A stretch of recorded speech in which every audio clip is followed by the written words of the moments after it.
Top 5 consequences of permitted development mistakes. Making mistakes with permitted development can result in stressful and costly retrospective planning issues.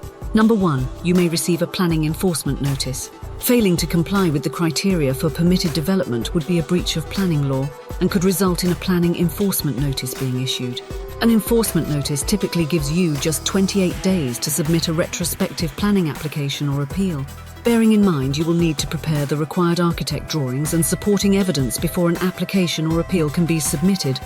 Time is of the essence in these circumstances. Under the neighbour consultation scheme, if you apply for retrospective planning permission, your neighbours will have the opportunity to object to your application.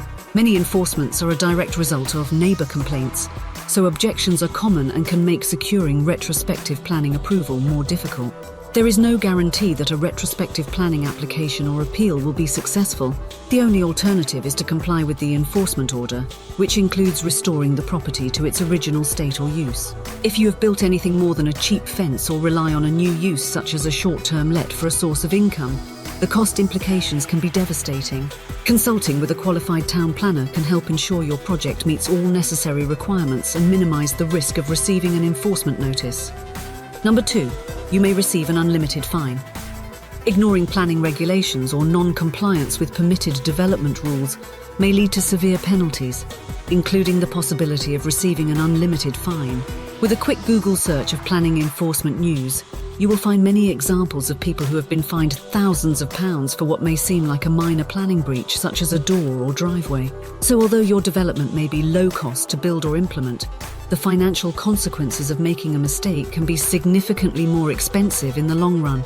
It is essential to be aware of the potential fines associated with a breach of permitted development rules and seek professional advice from a qualified town planner to limit your risk. By doing so, you can protect yourself from the consequences that may result from these common mistakes. Number 3, you may be forced to restore the property to its original state or use. Non-compliance with permitted development policies may require undoing any alterations made to the property if you are unable to secure retrospective planning permission. For example, if you built an extension, you could be forced to demolish it and restore the property to how it was. The same applies to loft conversions, garage conversions, fences, driveways, outbuildings, and any development that is found to be in breach of planning. If you have changed the use of a property and receive enforcement, you will be forced to stop using it as the new use until retrospective planning permission is approved, if it is approved. For a business, this can lead to many months of lost income in addition to the cost of a retrospective planning application.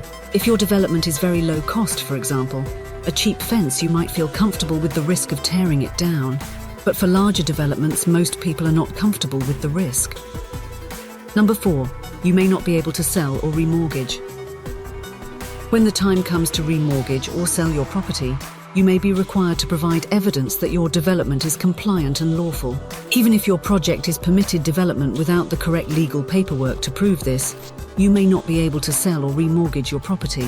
For something that is considered permitted development, this would normally be a lawful development certificate or a certificate of lawful use. Often this comes to light once an offer to buy has been accepted and the solicitor asks for documentation or when the mortgage is due for renewal to show the development is lawful. The requirements, process and costs for applying for a lawful development certificate are more or less the same as applying for planning permission. The best case scenario is around 3 months from start to finish, which often leads to the sale or mortgage falling through. Number 5, your development may not increase the value of your property. If you don't have a legal determination to prove that your development is lawful and compliant, it may not increase the value of your property. If you want to create new space to increase the value of your property, you need to ensure you have the legal paperwork, specifically a lawful development certificate, prior approval or planning permission and building regulations as applicable for your development.